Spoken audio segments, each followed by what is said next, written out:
And hello, everybody. We are here at the Kaptains Table, and we have a very interesting guest, a lifetime basketballer, as I like to say, a real basketball man, in Scott Beeten, who has done a lot of coaching at the Division I level and met a lot of people, and I think has a lot of interesting stuff to talk about. So I want to welcome Scott to the show. It's a pleasure to be on with you. You know that. It's a pleasure after 2 hours of talking to you last night. I hope we have something left. I didn't even go deep. Come on, we just scratched the surface. Yeah. But I'm going to give people some of your background first, because in that I have a question right off the bat pretty much. So you earned a bachelor's degree in history and a master's degree in education from Lehigh University. So that's your bona fides. We now know you're a smart guy. Yeah. And you also, I didn't know this, you were a 3-year starter in both basketball and baseball and was twice drafted by the St. Louis Cardinals.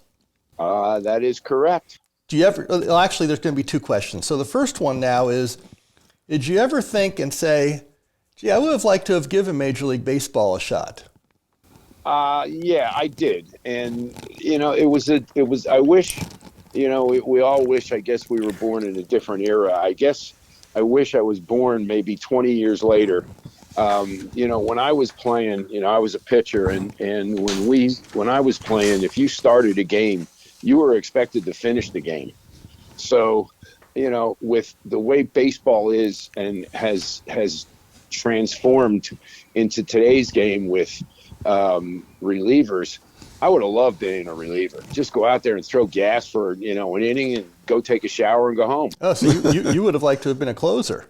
Oh, I would have loved it. I would have absolutely loved it. Yeah, that's the craziness of the game, is that you've got the middle relievers, you've got the closers, you've got the guys that would come in for one particular batter. And so you're right. You were pretty much an Iron Man back then, right? Oh, it was. And one of my idols as a kid was, 2 of them were Hank Aaron and Warren Spahn. And people don't realize that 42 years old, Warren Spahn won 23 games. Wow. I do, but that's because I was a baseball nut at one point. Yeah. You knew that? Yes, I knew that. Through the wonder of baseball cards, I knew that as a kid. Dave, I'm even more impressed now than I was 10 minutes ago. I'm a little impressed by him as well. And I want to say that might have been 1965 was maybe the year that he won 23 games. It could have been. They won. Let me see. They won the World Series in 1957, and so you might be right. I'm not sure. You might be right. I know it was in the 60s, and I know he didn't play too much past that. I think he didn't go until he was 42 or something like that. 44 maybe. I don't know. I think he did go till he was 44, and if I don't know the exact number, but I know he pitched an incredible amount of complete games. I mean, and when is the last time? Now they talk about a guy throwing a complete game. It maybe happens a half a dozen times a year. Yeah, it's a big deal now. Right. Yeah. Well, then you begin your coaching career right out of college as a grad assistant and freshman coach at Lehigh. And at that point, you hadn't coached yet. So that's quite a leap, even though you were there and you're coaching the freshmen and all that. That's responsibility. So you must have had a good relationship with your college coach. I did. Yeah, I did. And I actually started my college career. I started at the University of Pennsylvania, and I ended up transferring to Lehigh midway through my sophomore year. My grandmother got ill, and I lived right across the street from her, and they needed somebody to take care of her. So I ended up transferring back to Lehigh, which was, right next to Allentown. It's in Bethlehem, which is right next door. And I had a habit of chasing coaches away. I went to Penn because I was recruited by Jack McCluskey. And 3 weeks after I committed to go to Penn, he left to go to Wake Forest. And then I transferred to Lehigh because Petey Carrill was there. And the year that I got eligible, Petey left and went to Princeton. So, my coach, my playing experience was chasing great coaches out of their. I was about to say you're running people out of the. By your own admission, you came up in a tough area, right? Allentown's a tough place. Very tough. Okay, so I don't need to know your record, but you probably had your share of fights growing up as a kid, besides the fact of everything else. But I would imagine because it's a working class place, blue collar and all that, there weren't a lot of kids coming out of Allentown that were qualified to go to Penn or Lehigh. Not a lot. In fact, I went to a big inner city high school, and when I went to high school, it was grades 10 through 12, and junior high was 7th, 8th, and 9th grade. And my high school was primarily known for its vocational department with, auto mechanics and wood shop and iron working and all the rest of that. And to be very honest with you, most of the guys that I grew up with, they all became iron workers or worked at Bethlehem Steel and in the steel mills or up in the zinc mines, which it was just north of Allentown. So it wasn't a highly academic area. Let's put it that way. So would you say then that your folks really wanted this for you and were probably influential in making you think about college and you're going to college, that type of a thing? Yeah, there was no question. I mean, my father, who was very influential in my life, my mother died when I was very young. I was only 9 years old, and there was no ifs, ands, or buts about it. I was going to college. So then after 1 year, you get started. You take a head coaching job at East Stroudsburg State. East Stroudsburg High School. High school, right, I'm sorry. And you took that team to the state tournament, it said, 4 times in 5 years, 83 and 39. That's not too shabby. And that led you to Temple. So what was your connection to Temple? It was just kind of one of those things. During the summers, when I was at East Stroudsburg, I ran a basketball camp with one of my best friends, Larry Miller, who was just inducted into the College Basketball Hall of Fame and one of the all-time great players at Carolina. And, I got to meet a lot of people, and I got to know Bill Foster, who, later, was the coach at Rutgers and then later was at Duke and Utah and Northwestern. And Bill was very close to the legendary coach at Temple, Harry Litwack, and his successor, Don Casey, who later obviously coached in the NBA for many years. And one day I get a call, and it was Bill Foster, and he said, hey, Don Casey has a part-time assistant job. Are you interested? Yeah. What do I got to do? He said, he thinks he's made a decision, but I'm going to have him stall it and see, why don't you get down there as soon as you can? And so he called Case and Case called me, and I went down and met with him, and I got hired as the part-time assistant at Temple. And did you enjoy that experience? It was great. Casey was a great guy and a terrific basketball coach. And there was an assistant there by the name of Jay Norman, who was just a great big man coach and a legendary figure as a player at Temple, who played on the great Temple teams with Guy Rogers and Hal Lear. And it was just extremely influential in terms of just how to do things the right way. And even though I had always been a man-to-man guy, Casey and Coach Litwack were great zone coaches, and I learned a lot about playing zone and ended up using it a lot in my career. So, in a lot of ways it was only for a year, but, and I was. Yeah. Did you chase that coach off also after 1 year? No, that was one of the few that hung around for a while. Case ended up going to the NBA, and Jay ended up retiring, but a few years later. But no, that's one of the few I didn't chase away. So as an experience for I don't know, I think I was 26, 27 or 28 at the time. It was an amazing experience. Yeah, and then you got out of Pennsylvania, went to Mainland Regional, and did very well there in 4 years. And then after that, went to Stockton State College, D3 in Jersey, and did a year as a JV coach and then a year as the head varsity coach. Yes, making the grand total of $2,500 a year. Wow. Yeah. I mean, I know there's ways, I know the times were different, but how do you live on that? Well, I had to keep teaching at Mainland High School and commuting to Stockton. It wasn't really that far. It was about 20 minutes away. So, but it was a tough. It's a long year. I mean, you're in the classroom at 7:30, 8 o'clock in the morning, and you leave school at whatever it was. I don't remember, 2:30, 3 o'clock, and you drive out to Stockton, and we used to practice at like 5. So that I could, be able to get out there and get prepared and, then be done at, maybe 7:30. So long story short, you must have still been single. No, I was not. Wow. I actually had 2 kids. Oh my God. Well, time-wise, and I don't mean this in any other way, but time-wise, then you're definitely a big overachiever, because I don't see where you would have the time to do anything. It seemed like that, but at the same time, Dave, it was an opportunity.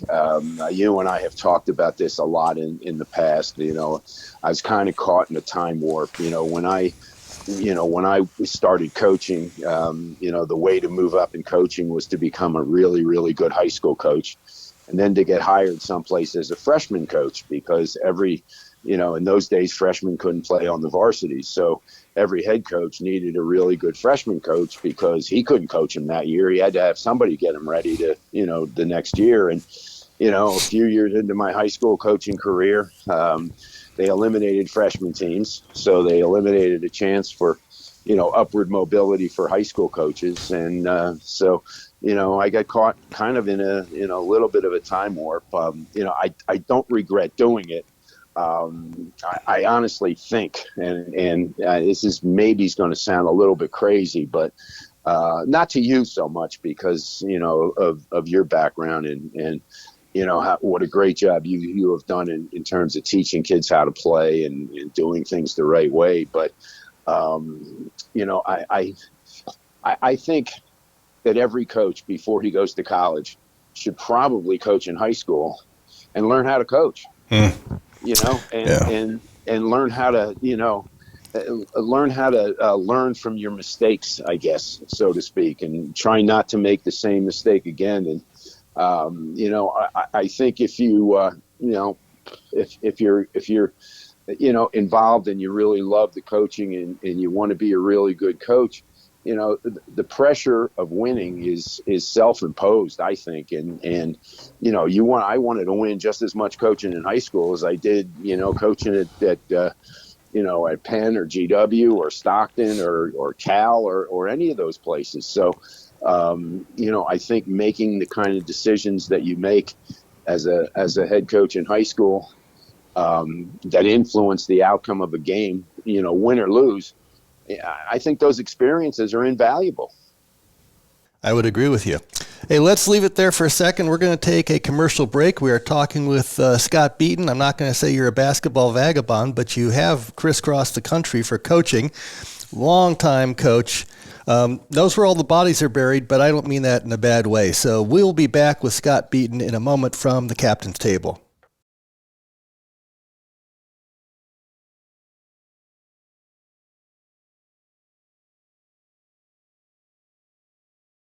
And thank you for returning to the Kaptains Table. We are talking with Scott Beeten, our very special guest for today. And we're going through the timeline of Scott's career to start with, to get background.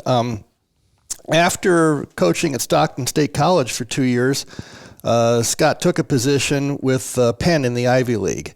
And you were there for how long? Was that for like 5 years? I was there for 5 years, yes. And you enjoyed that experience, I take it.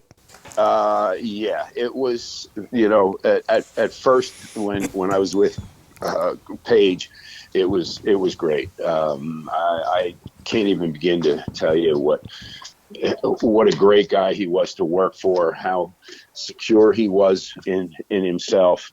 It was, getting back to what we were talking about in terms of, coaching in high school and learning how to coach. After many years, and I mean many years, Dave, of trying to get an assistant coaching job in college, and for the most part, not hearing back from anybody, not answering letters, not returning phone calls. How I ended up at the University of Pennsylvania speaks to what I was saying about coaching in high school. When Page got the job at Penn, he had never been a head coach. He was an assistant coach for years with Terry Holland at Virginia. In fact, he was the guy who recruited Ralph Sampson. Well, Virginia recruited my best player at Mainland High School. In those days, they could watch you practice and play as much as they wanted. And when Page got the job, he asked Terry, well, what do you think I need? He said, well, you got to get somebody who can really coach, who's got really a lot of experience being a coach. And when Page said, well, what do you think? He said, how many times do you think you watched Scott Beeten coach? 30, 40? And he said, yeah. He said, why don't you talk to him? Well, before I even knew that was going on, and I had never done this before, I saw that Page had lost his assistant coach, who became a head coach someplace else. So I called Page on the phone. I said, hey, I heard you lost your assistant coach. And he said, yeah. I said, would you be interested in me? He said, oh, yeah, absolutely. He said, when can you get up here? I said, right now. 8 o'clock tomorrow. I'll jump in the car. I was living in the Atlantic City area, and I'll jump in the car. I'll be there whenever you want me to. He said, okay, how about 9 o'clock tomorrow? So I get up early. I put on my suit and tie. I get my resume ready. I drive up to Philadelphia. I walk into the office, and I walk in to see Page, and he looks at me and he goes, well, how come you're all dressed up? And he said, and what's that you have in your hand? I said, well, that's my resume. He said, well, this is not an interview. I'm thinking, oh, God. and he said, no. He said, this is not an interview. I want to know if you want the job or not. And I was like stunned. I didn't know what to say. And I said, well, listen, Paige, after all the years of trying to get an assistant job and people just blowing me off constantly, I said, could you at least pretend to interview me so like we could at least, I can go through the process? He just started to laugh, and it just started a relationship that has existed until today. I just talked to him the other day. He's retired. He's on the NIT committee, so he's going to be out here for the NIT Final Four in Las Vegas, and I'm just really looking forward to getting together with him. Now, for people that don't know, although this is for sports fans, I mean, Penn is different. I mean, not just because it's a great school, an Ivy League school, but they're D1, but your hands are a little tied. First of all, the recruiting pool is small due to the academic restrictions, and then there's no scholarships. Now, it's Correct. the same for all the other schools in your league, but although obviously you're selling Penn and it's a different type of spiel than you would give to somebody else who you're trying to get to Cal or USC, how did you find that? It had to be a little difficult at first. It was challenging. It was challenging to say the least. But Penn is very unique in the Ivy League. Penn sits in the middle of West Philadelphia. West Philadelphia is a really hard-nosed, tough neighborhood. It's not like being at Dartmouth or Cornell or even Brown or any of those places that are the idyllic beautiful campuses and all the rest of that. I mean, Penn has a nice campus, but it sits in the middle of a hard-nosed part of the city, and Penn, because of where it is and because of the tradition and because of what used to be the great Big Five in Philadelphia, where everybody's games were played in the Palestra, which is Penn's home arena, which was built back in, I don't know, the 1920s or 1930s, and there was double headers, and you played everybody in the Big Five, and we played a national schedule. It was a lot different than some of the other Ivy League schools, and a lot of inner city kids, especially African American kids, they wanted to go to Penn. And what we found out was we kind of had to recruit one of two things. We had to recruit kids who had absolutely no money at all, and therefore they would qualify for total financial aid, or kids who had a lot of money and could pay the freight. And so that's what we ended up doing. And we had an amazing mixture of kids. And the first kid I recruited when I was at Penn was a kid named Tyrone Pitts, who was from Camden, New Jersey, which has been rated by USA Today, I think, 14 years in a row as the worst city in the United States. And when I would come to his house, he would have his cousin stand outside to watch my car to make sure it wouldn't get stolen. He would have his family come out because there was gunshots ringing in the area. But it was great. I mean, those kids were great, and a kid like Tyrone Pitts, who finished with, I think, 1,300 points and 900 rebounds, and graduated with honors from the Wharton School of Finance, and now owns a huge construction business in the South Jersey area. You found out that it was, because it was a special place, and because of the reputation that it had, and because of the big time basketball that we were playing, even though we were in the Ivy League, it was different, and it was unique, and it wasn't that hard to recruit to there. You guys, in essence, were like the Carolina of the Ivy League, because you had the longest standing tradition and pretty consistently dominated that league at that point in that era. Pretty much. I mean, for years it was either Penn or Princeton. Yeah.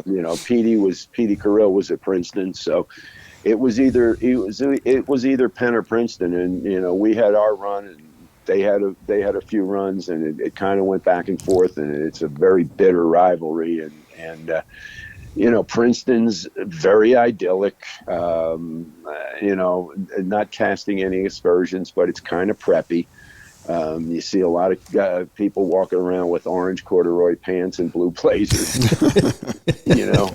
and Penn, Penn is Penn. Penn's in West Philly. So, it was a very unique, but a very special kind of rivalry, and two, great programs. I mean, Carrill did an amazing job at Princeton, and they had great teams, and they were so hard to play against. It was, So we're building up a pattern here. Your teams are winning everywhere you go, and then you take the job for Mike Jarvis, who was Patrick Ewing's high school coach at George Washington, G-Dub, and while you're there, they made it to the NCAA tournament 3 times. And by the way, I have to say, those are the salad days, as since you've left, the program has not seemed to recover from your departure. You ruined it for everybody else. Yeah, kind of. I don't know. It was. I don't know that. And Mike Jarvis was a great basketball coach. He was a genius defensively. The things that we did defensively were very, very special, and in a lot of ways, very unique. But we got there, and they had been 1-27 2 years before we got there. And I think they won, I don't know, maybe 7 or 8 games the year before we got there. And we got there, and we immediately won 20 games, and we went to the Atlantic 10 finals. And to be honest with you, Dave, the Atlantic 10 in those days was much, much different than it is today. It was probably better than the Big East, because people don't realize the Atlantic 10 in those days, Temple was in the league, and John Chaney was coaching at Temple, and they were a top 10 team every year. Cal was at UMass, and at one time, a couple times, they were number 1 in the country. In fact, we beat them with Bill Clinton at our place when they were number 1 in the country. In fact, we beat them 5 straight times, which was really great, because Mike and John Calipari didn't get along very well. So that was kind of fun. That's a post-game beer and pizza thing right there automatically then. Oh yeah, absolutely. And and I'll add another statistic. They had when John got there, and they were terrible when John got to UMass, and they played in an old building that was called the Curry Hicks Cage. It was like a rat hole, and they built a new arena called the Mullins Center. And at one time they were 47-2 in the Mullins Center, and we beat them both times. So, and every time I see John, I kind of remind him of that. I don't kind of remind him; I do remind him of it. But we got it going right away. We did really well. In '93 we went to the Sweet 16 and lost in a very close game to Michigan in the Fab Five in Seattle. And we kind of got on a thing one day. I was walking to lunch with Mike, and we walked by the student center at GW, and we noticed that there was a lot of international students sitting there and sitting outside. It was a nice day, and they were, eating lunch or hanging out or doing whatever. And Mike kind of looked at me, and we had, by that time, we had gotten to the point where we kind of like we're finishing each other's sentences. And I said, I think I know what you're thinking. He goes, what's that? And I said, you're thinking we should start to recruit internationally, right? And he goes, well, we got every embassy in the world is within 3 blocks of here, and there's all these international students. It'd be a great place for international students to come. And let me interject. There weren't a lot of foreign kids playing college basketball at that time. Very few. Yeah. Very, very few. There was, I'm trying to remember how many there were. Now, this is back in, this is probably 92, 93, something like that. I said to Mike, I said, I got another thing I think you're thinking. I think you want me to do it, right? And he goes, yeah. I said, well, to be very honest with you, I've only been out of the country in my entire life one time, and that was to coach the Maccabi team in Israel. I said, so I have no idea what I'm doing, but I'll figure it out, and let's see what we can do. And it became, we kind of found a niche. We ended up recruiting 17 international players over the next 6-7 years, starting with Yinka Dare, God rest his soul. I remember him, the big guy. Hey, I want to cut in real quick. I'm going to read from something, and this is what this article said. You were talking to a reporter, and it says, on your first trip to Europe, you shadowed an international scout at a tournament in the Netherlands and tried to soak up as much knowledge as you could. And then you're quoted. It says, you say, he kept telling me about this big Russian kid. Actually, they said Belarusian, but I didn't even know the difference at that point. Honest to God, I was totally flying blind. And, of course, that big Belarusian kid turned out to be Alexander Kuhl. So let's talk about that first experience going overseas, trying to get the lay of the land, because it's different. It really is who you know, and are they going to lead you to the right people? And then, why should we have this kid go play in America type of a thing? The whole 9 yards. You have absolutely hit the whole routine right on that. You've hit the nail right on the head. It's kind of weird, but I had no idea what I was doing. I didn't know how to get started. And one of our other assistants, who I was really close to, a guy named Eddie Myers, who was a DC guy and had been on John Thompson's staff and had been with Mike at BU. I told him, I said, hey, Mike wants me to recruit overseas. I said, I don't even know where to start. He said, well, I got the name of a guy that I think you should call. And he gave me the name, and his name was Rob Muirs. And Rob Muirs was an international scout for the NBA, and he had his own international scouting service, which he was starting at the time that I was getting started doing it, that he wanted to sell to colleges and to the NBA. So I picked up the phone. I didn't even know how to call overseas. I ended up calling him on the phone. I told him who I was. I told him how I got his name. And I said, look, I really don't know anything about this. Can I come over and spend some time with you? And can you help me learn what I need to learn? And he said, I never forget what he said to me. He said, you're the first American college coach who didn't pretend that he invented the game. He said, "You are welcome to come over here." And there's a big international tournament in Holland. He was from Holland, right outside of Amsterdam.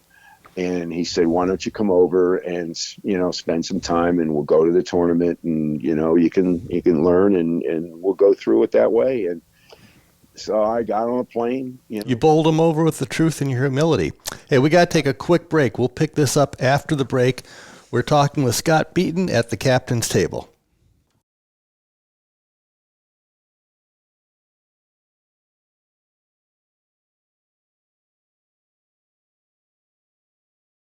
Hi, and welcome back to the Kaptains Table. We have been talking with Coach Scott Beeten, and what we're talking about now is his experience in recruiting international kids for George Washington, which was something that wasn't done much at the time. So actually, while you weren't the first, you would be one of the trailblazers, looking at the conference that you were at and the fact that there just weren't many foreign kids walking around. I can hardly remember any myself, basically, from that period. So, I agree. I don't remember too many. Yeah. So tell us in particular now about Cool, Alexander Cool. Well, I was at this tournament in Holland. It was in Eindhoven, which was about an hour from Amsterdam. I didn't even know who Rob Mears was, so I had to go ask people, "Do you know who Rob Mears is?" And they finally pointed him out to me, and I walked up and I introduced myself, and we sat and talked, and I asked him about a bunch of players that were playing in the tournament. It was a very, very high level, I think it was 18 and under international tournament. And every kid I asked him about, it was like, "No, you can't get him. He's already getting paid, or he's not going to leave the country. He's from Italy. They won't leave." And he said, "But there's a 7-foot kid in Belarus." Well, I mean, I'm embarrassed to say this, being a history teacher for 11 years, actually. And then after I retired, I ended up doing a favor for a friend of mine and teaching school out here. I didn't even know what Belarus was. Yeah. But they just kept talking about it. And then I met Rob Mears' best friend, Dejan Viditsky, who I'm sure you know. Mark Maimura worked with him. And, in dealing with those guys, I started recruiting Alexander Cool. Like we spoke last night, in those days, and, we're talking, I think this was in 92 or 93. It was 93. There was no internet. So there was no such thing as email. To make a phone call, you had to call AT&T and place it a week in advance. Everything I wanted to send to him that I had written, I had to take to the Slavic department in GW and have it translated into Russian.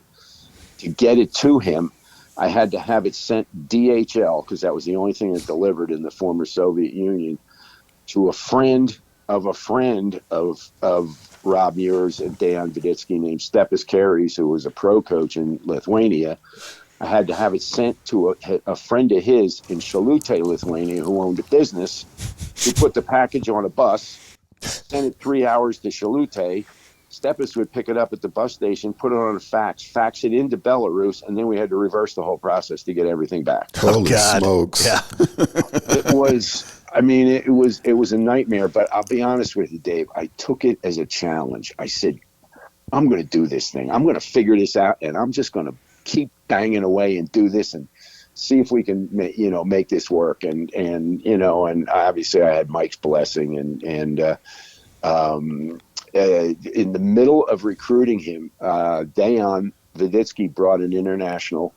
He brought the Belarusian national. I think it was the Belarusian national team over, or the Belarusian 20 and under national team over, to play against college teams, and they were playing against Fordham. And I took the train up to New York and got out to the Bronx and went to Fordham, and I watched this kid. And I'll never forget it. There was a play. The ball was rolling on the floor, and he was sprinting down the floor from the defensive end to the offensive end. He picked it up with one hand, took one dribble, one step, and just absolutely smashed it through the rim. And I was sitting there with Dejan Viditsky at the time, and I said, "Wow!" I mean, like, all the work that I had already put in. I mean, I just intensified it. Yeah, because for people who don't know, Alexander Kuhl was 7'1", not 6'1", so that's an impressive play to run that ball down and do that. Well, and that's only part of it. He was 7'1", 282 pounds, 6% body fat, and had a black belt in martial arts. This is a God's honest true story. You know, the Russians had those old stretching routines, and they were way ahead of their times in doing that stuff. He could stand on one foot. This is a true story, and touch the net with his other foot. Oh, my God. I'm visualizing that right now. It's painful. I tell you, that's very impressive. Yeah, that's pretty impressive. At 282 pounds? Yeah. Hey, at 7'1", if he was 242, I'd be impressed. Yeah, oh yeah. 6% body fat. This guy's a prospect. I mean, a body. Wow. He was an absolute stud. He was a great player. I mean, now you also wound up getting Masharikov, if I'm pronouncing it right. So you like became a Belarusian specialist. Well, we had 4 Belarusian kids, and that was all. You know, you were talking before about how, you know, you get a reputation and they get to know you and they trust you. And Mike Jarvis and I went over to Belarus, and we were going to do a clinic in Belarus as a thank you for helping us get Sasha Kuhl. And we also got another 7-footer by the name of Andrei Sviridov, who is, by the way, is now a huge television comedian on Russian television. He wasn't a very good player, though. But his father was very tied in politically in Belarus, and it made it easier for us to get the kids out. So we took him as well. But when we got over there, their national team coach, his name was Mikhail Taitz, was in the hospital in Belarus. They were ready to amputate his leg. And they had a point guard on their team named Andrei Krivanos. And Mike and I go to the hospital to visit Coach Taitz, and he's laying in the hospital, and there's this like really depressing hospital. It looked like it was out of the Civil War or something. And here's the guy laying in bed, and the doctor's talking to him, and we had a friend of ours' wife was translating for us, and we're standing there, and the doctor, I turned to the guy's wife and I said, "What'd the doctor say?" He said, "Oh, we're going to cut your leg off." I'm like, "Oh my God," and here we are trying to be, and all he could talk about was, would we please recruit Andrei Krivanov, who was a guard. So, to be honest with you, I didn't think he was good enough. Mm-hmm. Mm-hmm. But we decided to take him anyway. And, and to make a long story short, Mikhail Taitz came over to the United States. The doctors at George Washington Hospital not only saved his life, they saved his leg as well. Andrei Krivanos came over, played for us, started for 4 years. And I'll be honest with you, Dave, he was the toughest kid I have ever coached in my life. That goes a long way. Way. He wasn't a good defender. He was a great defender. He played his first year at GW with 40-some bone chips in his elbow and never asked out. Now, you had some interesting experiences, though, actually in Belarus. And like I was telling you, and I'm serious, when you tell me you're recruiting Belarus in that era, I'm picturing you in a trench coat like the Maltese Falcon character Humphrey Bogart played, Sam Spade, and a fedora pulled down over your eyes, the collar's up on the trench coat, and you're being very careful as to what you do and who sees you out there. Because you had some interesting experiences, right? Interesting is a euphemism for scary. Okay. Yeah, I mean, I didn't have the trench coat on. I actually had a Nike sweatsuit on, but which is all part of the story. I mean, it was crazy. It's a Tuesday or Wednesday, I don't remember, and Dan Viditsky calls me on the phone. He says, "Can you get to Belarus right away?" I'm like, "What?" We were planning to go over and have a visit with Alexander Kuhl and do all the right things and everything else. He goes, "Well, Matt Doherty, who was an assistant in Kansas with Roy Williams at the time, they were recruiting Sasha Cool, and as were we.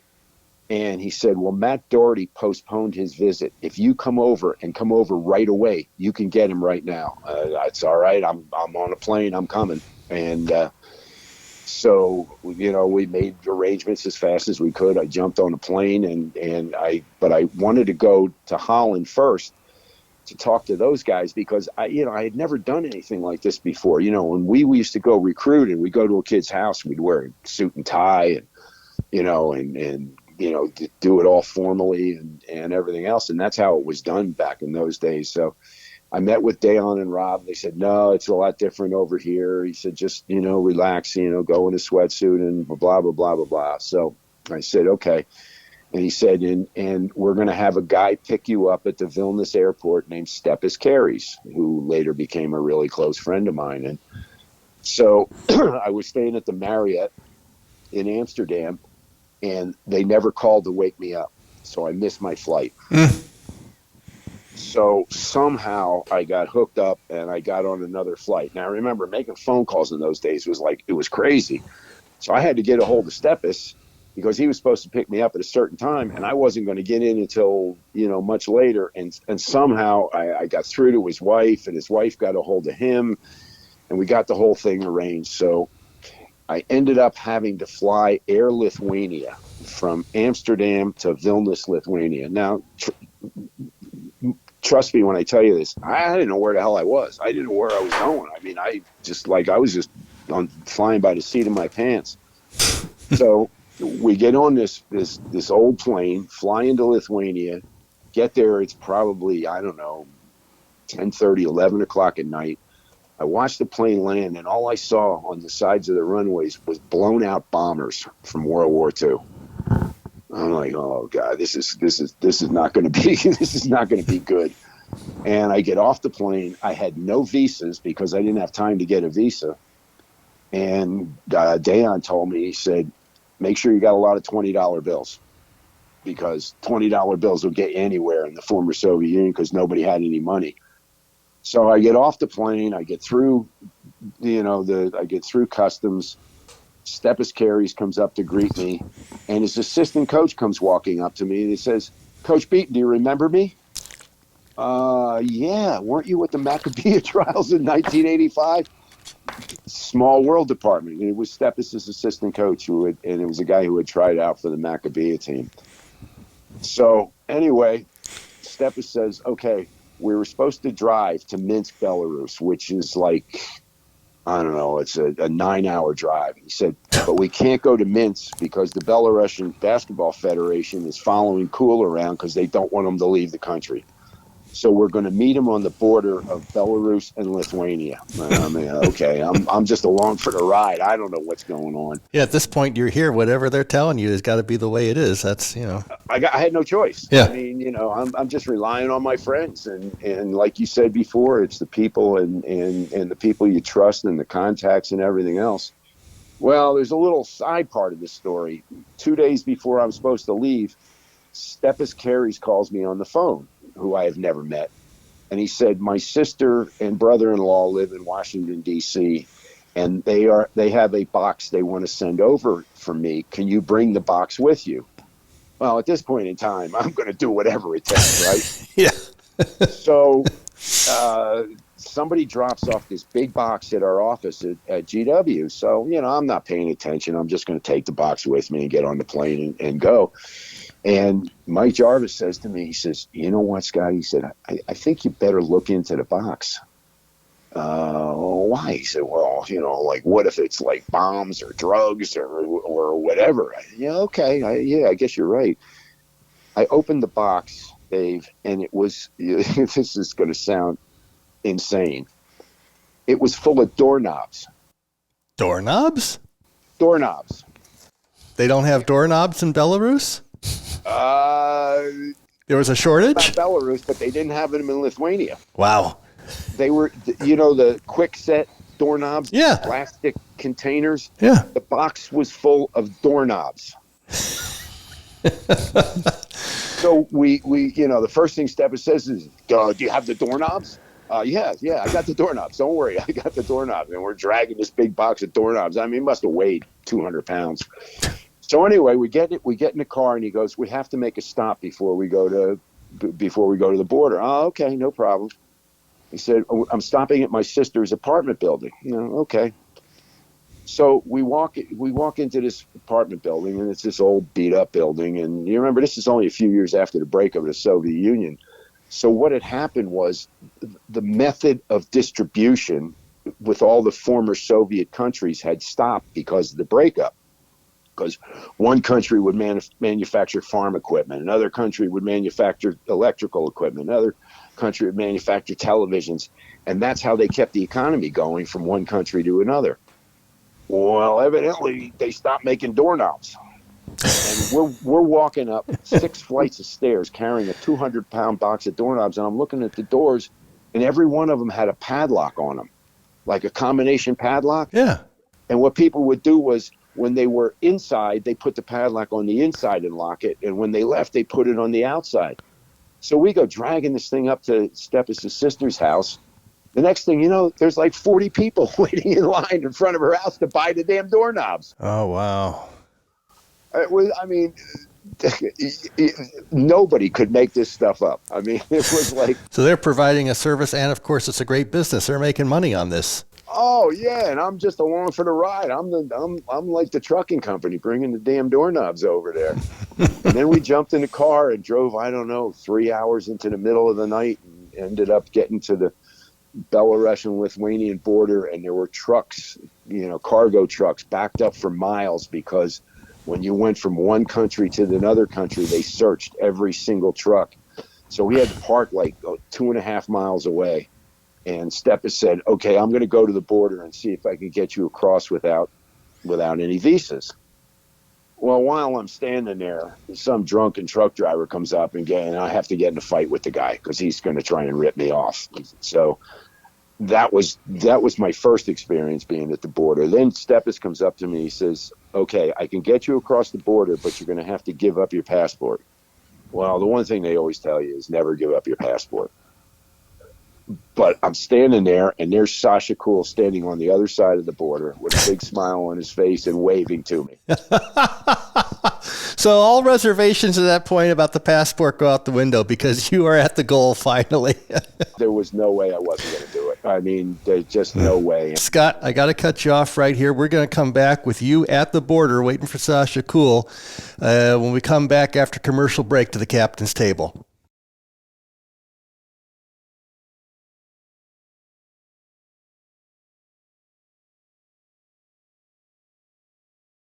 And welcome back to the Captain's Table. We have Scott Beeten, and when we left before the break, we were talking about the recruitment of Alexander Sasha Cool from Belarus, and Coach Beeten was on this incredible journey, and he is actually within sight of Sasha Cool at this point. So, Scott, pick it up from there. All right, I get to the border. I don't know if I had said this before, but there's Sasha's, and there was another 7-footer with her named Andrei Sviridov, who also wanted to come, who we were going to take. But I see him across the border. I'm still thinking about not giving up my passport. He's got a big smile on his face and a wave, and he was just, I could tell he was happy to see me. And I'll be honest with you, Dave, I knew at that point in time we were going to get him, but I had to get across the border, and I had to give up my passport. And I remember Dejan Viditsky telling me about the $20 bills. So I walk up, and Stepas had talked to the border guards, and this was like those old movies that you see from World War II with the logs that come down to block the border, and armed guards in green uniforms with machine guns walking around. And big heavy coats and those funny looking hats to us over the heads. Yep. Yeah. Yep, exactly. Green with like a little red trim, and it's completely dark. It's the middle of the night. I have no idea where the hell I am. And I reach in my pocket, and I get a $20 bill. I take it out, and I walk up to the border, and I walk up to the guy at the guard gate, and he reaches for my passport, and I held up the $20 bill, and he had a big smile on his face, and he looked at the $20 bill. And I remember people were they were desperate and they were poor as hell, and everything had broken down after the Soviet Union. So I handed him my passport, and he reached for the $20 bill. And I'm thinking, if I give him the $20 bill, he has no incentive to give me back my passport. So I tore the $20 bill in half, and I gave him half of it. Smart, yeah. So that when I came back out, if he wanted that $20 bill, he gave me my passport. I gave him the other half of the 20. By the way, that's an old Allentown trick. So I can't claim that for myself.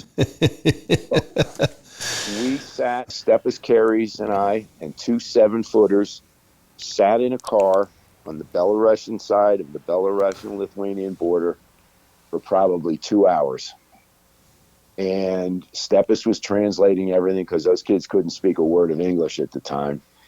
And Alexander Cool, after Stepas was, we got through the introductions and all the rest of this, Alexander Cool said, the first thing he says to me is food part of the scholarship? I said, son, we got more food than you could possibly handle in your life. And that was it. And he said in Russian through Stepas, we're coming. Thank God he didn't ask you if you had unlimited borscht or something like that, the borscht train for him. Well, I will tell you this. When he came to the United States in the fall with Andrei Sviridov, and I picked him up at the airport in D.C., the dorm room wasn't ready, so they were going to stay at my house for the night. And we went out. They were hungry. I mean, those kids were always hungry, and we had a great Chinese restaurant. I was living in Alexandria, Virginia. We had a great Chinese restaurant. All I can tell you is I spent $130 on freaking Chinese. At a Chinese, yeah. Wow. That's a hell of a lot of Chinese food. And they had probably never had Chinese food before, right? I don't think so. Yeah. I don't know. It wasn't civilized like it was in Holland, where they have, all the different international stuff. But no, it was, in a lot of ways, it was not only the most difficult thing I ever did in coaching, but it was also one of the most rewarding, because Sasha Cool is a great person. He was a great kid. He was.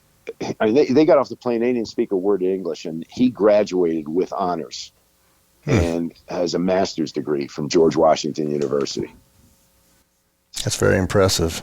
Yeah. I mean, you talk about impressive people and impressive kids, and I think I told you on the phone last night that myself and a lawyer who's a really good friend of mine in D.C. and a guy who runs a science institute who's really close to Sasha from his days playing there, we're trying to help him get a work visa to get out of Belarus and move to the United States to this day. And that's 31 years ago.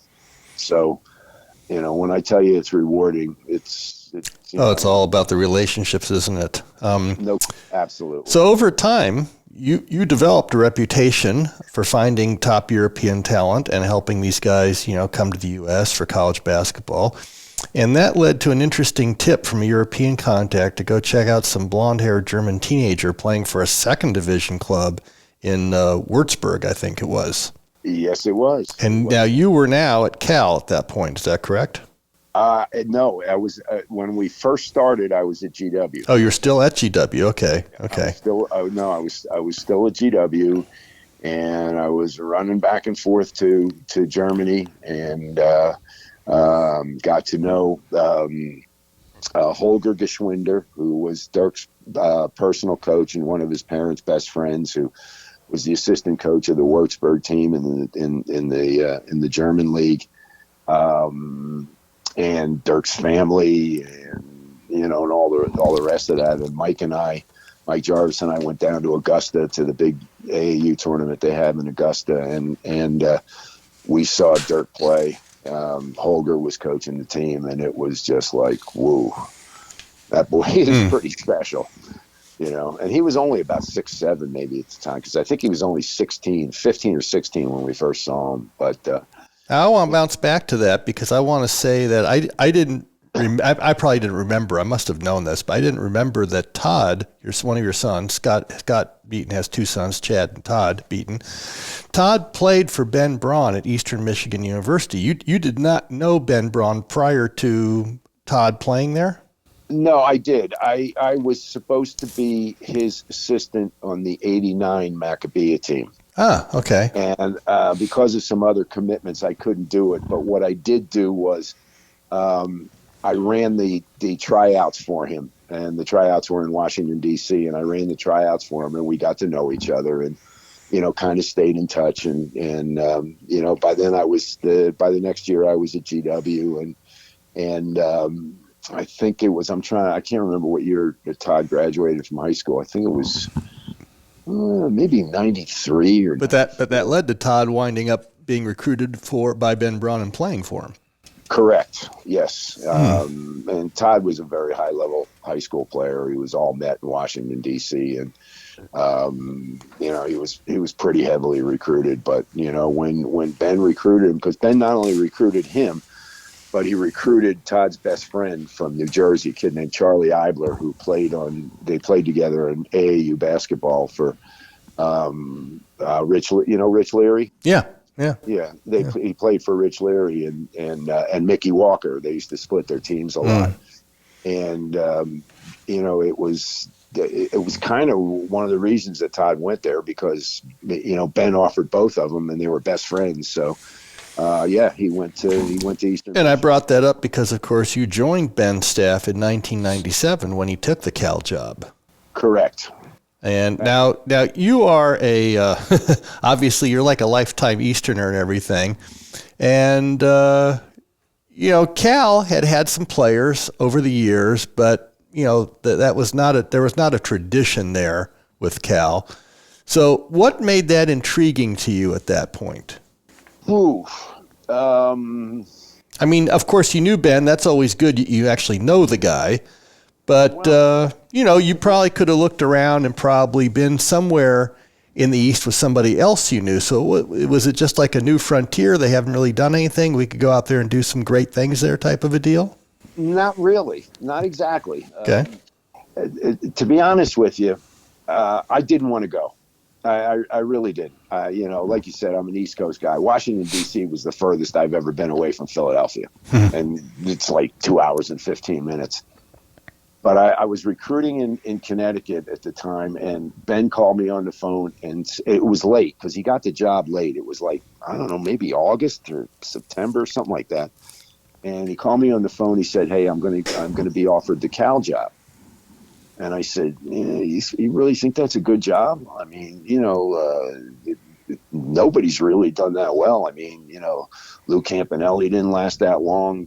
Dick, I can't remember the guy's last name. I know who you mean. He was a tall guy. I can't think of his last name either. Blonde-haired guy. He was an assistant at Notre Dame. He didn't last very long. I said, you really think it's a good job?" He goes, "Yeah, I do, and they have a new AD, and I think he's really good, and they want to get it done, and blah, blah, blah, blah, blah, blah." I said, "Okay, well, hey, good luck." He goes, "Will you come?" And I said, "No, man, I don't. I'm not coming. I'm not moving to California. Even though I love California, I'm not going to move to California." I said, "I have a great job here with Mike.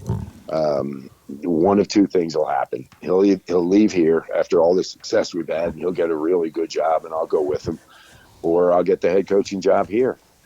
And so no, I don't want to leave. So he called me back 2 or 3 more times, and I kept turning them down.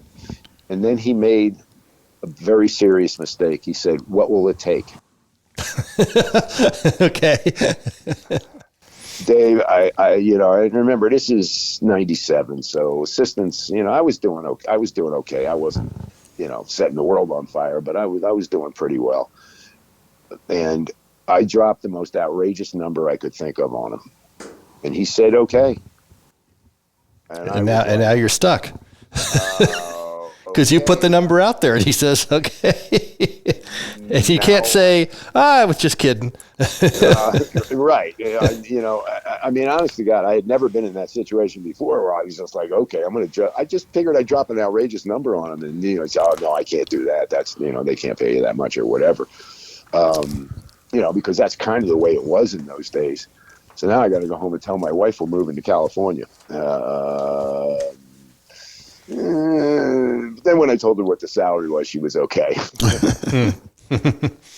And I remember because we were involved at that point, so I remember you telling me about Dirk Nowitzki and how good he was.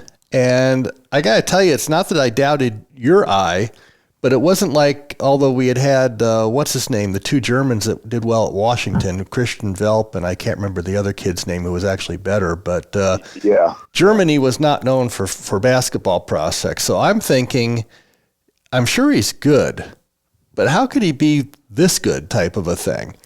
I'll tell you in 2 words. Well, besides Dirk himself, Dirk's a great kid. I mean, he's not a kid anymore, but Dirk was a great kid and a really, really, really hard worker. But the 2 words I'll tell you are Holger Geschwinder. The guy was the greatest player in German history. And he was determined. He told me this straight up to my face. He said, I am going to revolutionize German basketball through Dirk Nowitzki. And he did. And German basketball is pretty damn good now. Yeah. Big difference now. And he did. And I saw the things that he did training him. I mean, some of it was crazy or it looked crazy. And some of the physical conditioning that he put him through and the drills that the offensive drills that he did. But Holger was, I'm telling you, the guy, first of all, he has a PhD in physics. He's a brilliant man. He's a genius. He's married to the best artist in one number one artist in Germany. He's kind of like a Renaissance guy. At his age, he was still dunking a basketball, and he was older than I was at the time. So I was in my 50s, I think. Okay. Holger was older than I was, and he was still dunking a basketball. The guy revolutionized German basketball through Dirk Nowitzki. And it was because of his relationship with Dirk's family. They asked him to come and be the assistant coach and to train Dirk. He served as Dirk's agent. Dirk never had an official agent. It was always Holger. When Dirk trained in the off season, he trained with Holger. The kid was special. The coach was special. And the result was special. Now, I got a funny story I've heard, and it's funny because I know Ben Braun. It says in December of 97 that Nowitzki and Geschwinder flew to the United States to unofficially visit Cal, and while they're there, Ben Braun challenges him to a tennis match. Oh, yeah. And Ben's quoted as saying, I'm a pretty good tennis player. You'd have to, justify that to me. But, okay, I hold my own against anybody, but playing against Dirk, I was like, holy smokes, this kid is good, great hand-eye coordination, footwork all over the net. Showed me he wasn't just a basketball player, he was also a great athlete. That must have been interesting to watch. Yeah, it was until Braun smashed one at him and hit Dirk in the chest with a ball. I'm like, Ben, lighten up here, please. This gets too valuable for you to be hitting him with it. But it turned out it was, we were all laughing and it was kind of funny. But no, Dirk was an exceptional tennis player. Okay, we're going to come back to Nowitzki. A lot of people, of course, know that name.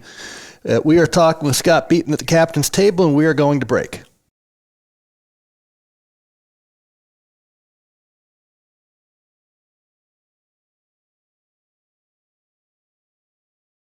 And we're back with Scott Beeten on the Kaptains Table, and we were talking about Dirk Nowitzki and on the recruiting visit, not maybe the best strategy to have the head coach play tennis with the prospect and smash a forehand into his chest. But you felt pretty good about your chances with Dirk, although at the time, talking with me, you weren't worried about the pros at that time. You were worried about Kentucky coming in and how much that would be a struggle. But it does say here in what I was reading about the whole thing is that you still had reason to believe that you would have been the top choice.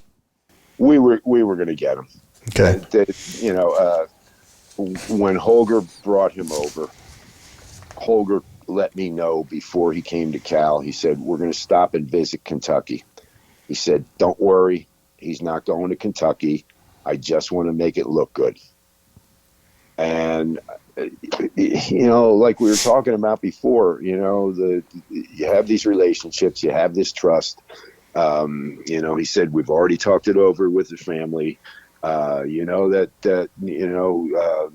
Dirk's dad and mom really like you and they trust you. And if he doesn't get drafted and if he's not in the lottery, he's going to come to Cal for a year, maybe 2 years, depending. He said, but if he's going to go in the lottery, then he's going to have to go. And I'm like, fair enough. They told us straight up. They told me everything that was going to happen. They weren't sure that he was going to go in the lottery. And then he played in the Nike Hoop Summit in Houston. And I tried like hell to get him not to play. Because I knew if he went over there and played, and he went over and played, Donnie Nelson saw him. I think he went for 40-some or something like that. And then they traded, if you remember, Tractor Trailer for his rights. And he went in the lottery. And so be it. And I get a call one night, and it was Dirk. And he said, Coach, thank you for everything. I was going to come to Cal, but I got drafted in the lottery. I have to go.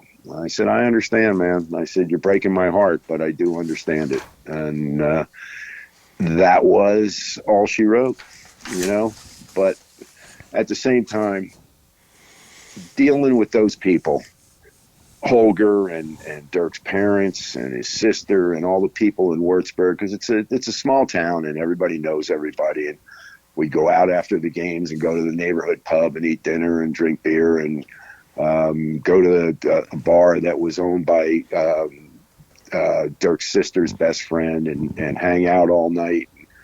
They were such nice people that even though I was like heartbroken, everybody told the truth all the way through. So, hey, how can you fault anybody for doing what you need to do? You know what I mean? Sometimes that just happens. The kid gets too good and the opportunity's there and he's got to do what he's got to do. I mean, Dave, I've said it. I've said the same line 1,000 times.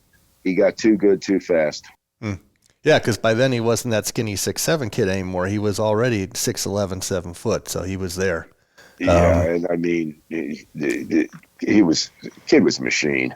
I mean, he was a machine, and all those moves and all that step back and all the thing he used to do off of 1 foot.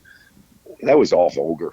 That was all the teachings and all the drills and everything else. What's interesting? I got to put in an aside here. So, Dirk is obviously not a non-athlete, but he's not athletic for the sport as far as an NBA thing goes, right? I mean, you either are or you aren't. So I related to that shot because years before, when I was just 13, 14, although I had a fadeaway like all the kids probably did at that time, I was fooling around and I shot a one-legged shot, and I found off my left foot I had pretty good control that way, and I could fade and I could bank it, especially if I got a bank angle. And of course, nobody shoots a one-legged shot. So transfer from the 70s to 20-something years later, 25, 30 years later, and here's maybe the best scorer in all of the NBA, and that is one of his signature plays. He gets in position for that, and he just takes that little lean back off the one leg, and I'm saying, oh my God, I was the Dirkster before there was the Dirk, as far as the move goes. Anyways, I got a big kick out of that. Hold on now, let's not get carried away. Yes, I do recognize that, but I have to add something here. I'm from Allentown. Okay. We never fade away. You never fade. There's no such thing as a fade away. If I faded away, I'd never get on the playground again. Never fade away. I grew up playing with Larry Miller. There was one direction. That was right at the rim. Obviously all north-south. Well, that was the game. I was actually a driver myself. It's not that I couldn't make a shot, but I disdained taking a shot. I wanted to get past you and beat you to the rack and, go up into 2 or 3 guys and get hammered and get my foul, even though it's pickup. You're not shooting any free throws. So, yeah, that's how we played, even though I got to give you this. Whether it's Allentown, New York, or any point east, it was a lot tougher out there, more physical style than we played here. But in pickup, we played a physical style, but just not like you guys played. That's for sure. Yeah, and then and include the toughest of all, Philadelphia, baby, and Washington D.C. and Baltimore. Trust me, it's all one and the same. But no, I get it. It's you know what? It's funny that you were bringing that up, because when I first got the job at Cal, I can't remember his last name. Jeff was a sports writer. Ferrado. Yeah, Jeff Ferrado. Yeah. Great guy. Was the sports writer for the Oakland Trib and the Contra Costa County Times, which was an offshoot of the Oakland Trib and all that. And he was interviewing me, and he said, what's the difference between, you're an East Coast guy and you're a Philadelphia area guy and all the rest of that. What's the difference between, East Coast players and West Coast players? I wasn't going to say to him, like, the East Coast kids are tough as hell and the West Coast kids are soft. Because I don't think it's true. I really don't. I mean, I think there's a few soft kids, playing back east, and there's a few soft kids playing in the West, and there's some tough kids playing in the West. And, like we talked about last night, and we've talked about probably ad nauseum about one of the reasons that I recruited Shante Leggins is I just liked the edge he had. I liked his toughness, and it wasn't physical toughness, and it wasn't that he was a great athlete. I just thought he had a tough kid's edge, know? And he's from freaking Santa Barbara, for God's sake. I mean, how much more la-la does it get than Santa Barbara? Well, that brings us to Cal. And disclaimer to our audience. So we wound up, our club team that I had, wound up with a lot of kids going to Cal, but you were good before we got there because you had a couple of transfers and you had a good team that year before, and it was actually but you hit the ground running in a way, which meant in a way that next year was sort of a rebuild, more than a reload. Would that be accurate? Pretty much, yeah. Yeah, that's that is pretty accurate. We had 2 really good transfers, Thomas Kilgore from Eastern Michigan and Gino Carlisle from Northwestern, and they were really good. They were the team that won the NIT. They were also the team that beat North Carolina in the Pete Newell Classic in the Oakland Coliseum.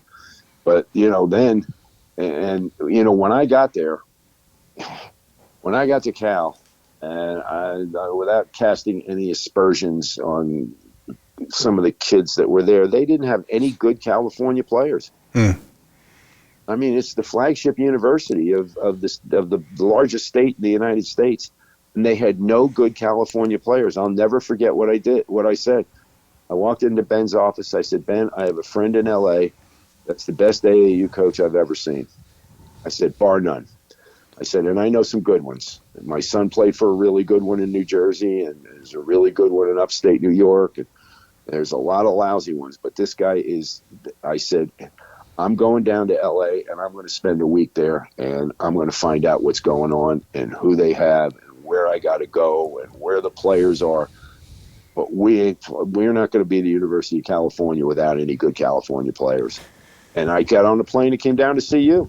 Yeah, well, it's interesting. I mean, I'm not saying anything about how they were as coaches, but the 2 coaches that you mentioned that had been there before Ben, obviously as part of the basketball community, I had to deal with them, and so did other guys, and we felt, while it wasn't that they were not polite or nice to us, whatever, there was an arrogance there, and they kind of turned off a lot of people, and then that type of attitude sort of extended to once they got the kids, so the kids felt that. So Yeah, Cal wasn't it certainly wasn't a destination school, but when you think about it, it should be, because a lot of kids in my experience, they want to be away from home for independence, but they won't be that far away from home.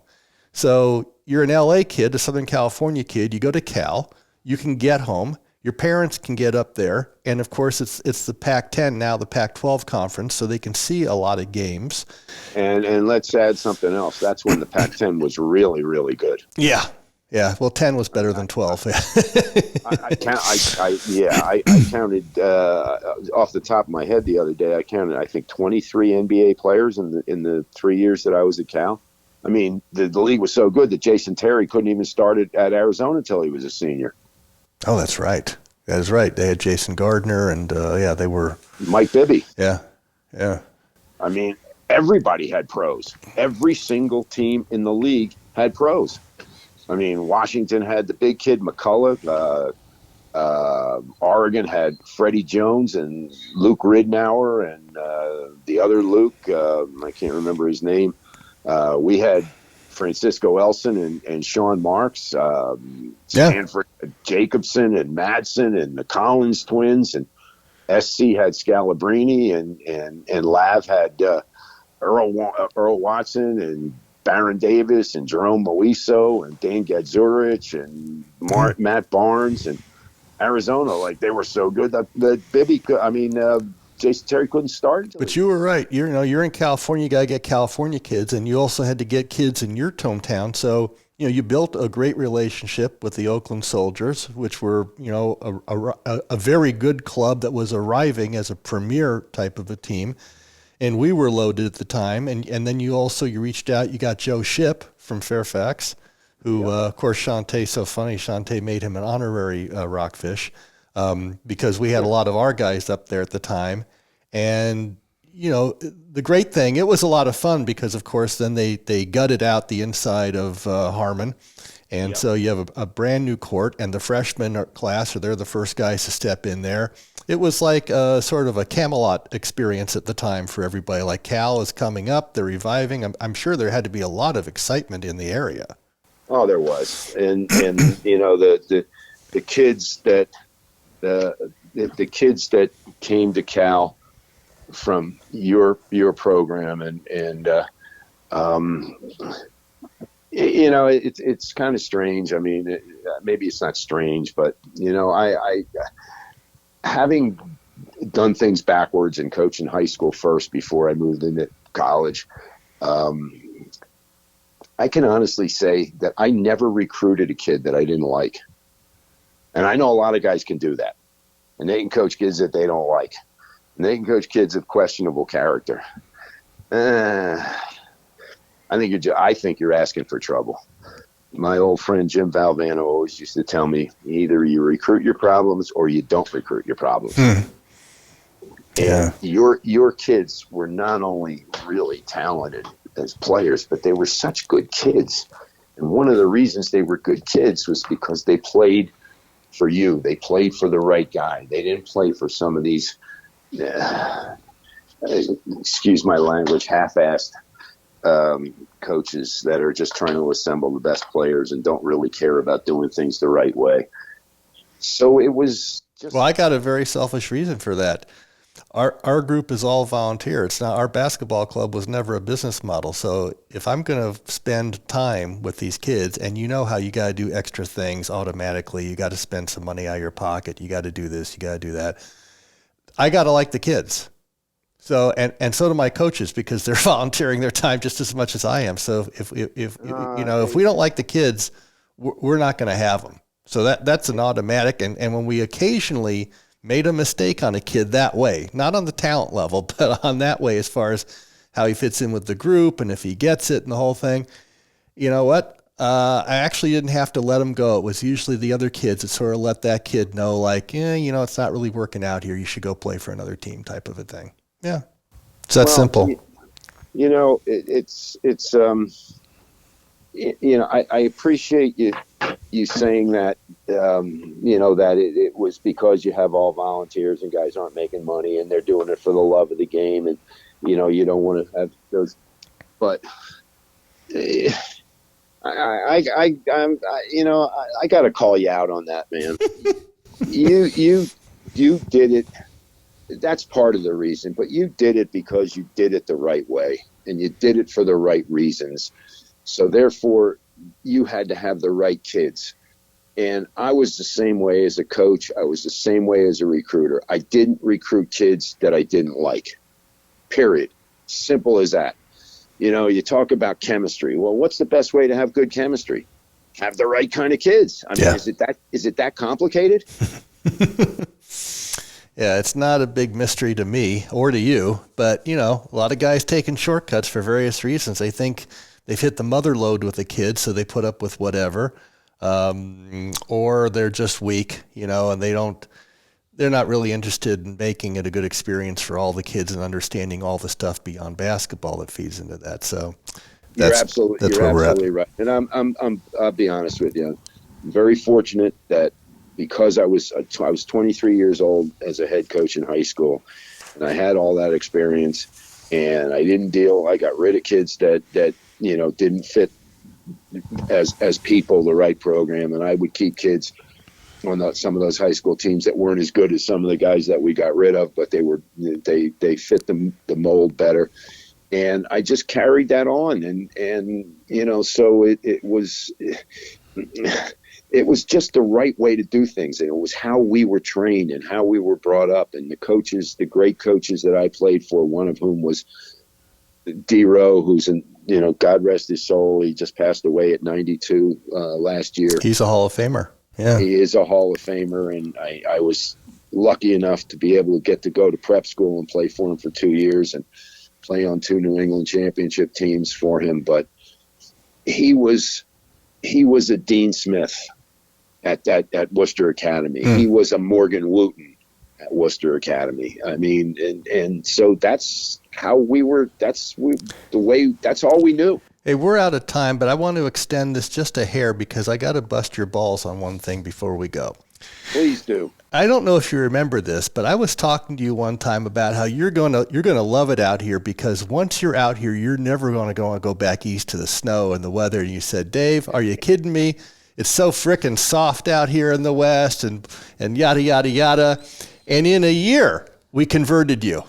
That was it, right? You could wear shorts, you could golf, you could do whatever you want to do. You don't have to look outside to see if it's safe. Do I have to have a shovel for my car, You are absolutely, you're right about everything, but it didn't take a year. It only took a week. You were withholding from me. I never knew that. Only a week you were converted. And I swear to God, I do remember that conversation with you. And I think one of the zillion conversations that we had, and I'll be honest with you, I don't know how I was able to recruit and evaluate players because I spent more time talking to you than I did watching them. Well, Scott, hey, this has been great because as much as we talked last night, it was still fresh and wonderful today. Plus, we're able to go in detail on this stuff. And I know Nick had a good time. And I just want to say, who knows? There's still more because actually I want to talk with you about Chad and some other stuff. So, maybe we'll have to make this a part A, and we'll come back for part B at some time. Anytime you want. And Nick, I hope we didn't bore you to tears. No, not at all. I just wanted to sit on the sidelines for this one because you guys had such great stories sharing back and forth. It was just amazing just to listen to it. I appreciate your patience today because of the delay, and appreciate your time and everything else that goes along with that. I mean, you're a special guest. I appreciate it, Dave. And for you, anything you ever need, all you got to do is ask. And I really not only appreciate so much the professional relationship that we have, but more important than that, I appreciate the friendship that we have. And we picked up the phone last night, haven't talked in a couple of years, and we used to talk 4 times a week. And it made me feel like I was talking to one of my buddies back in Allentown who I hadn't talked to in 5 years. And then we just pick up a conversation like it was yesterday. So that's the way it's supposed to be. And when you kept mentioning the word relationships, hey, it's all about relationships, brother. Well, it was special meeting you, and we're going to change that. We're not going to wait a couple of years to talk. So I'm going to be more consistent with that. So, you're going to see my number coming up on your phone. All right, please do. And are you gonna come out with your kids when they come to Las Vegas? I don't know. I don't like to make those trips these days as the GM. I just let the kids have their freedom for me, and the coaches have their autonomy. And I'm thinking about it, though. I'm thinking about it. So I can't commit, but I'll let you know. I'm thinking about it. All right. Well, like I said to you last night on the phone, I got 3 words to say to you: lox and bagels. That'll work. Hey, Scott, we're gonna sign off now. Again, I want to say thank you to Scott Beeten, former D1 coach with George Washington, with Cal, with Penn, who's been on the Captain's Table with me and my co-host Nick Gehringer. And please be sure to tune in for the next segment of the Captain's Table.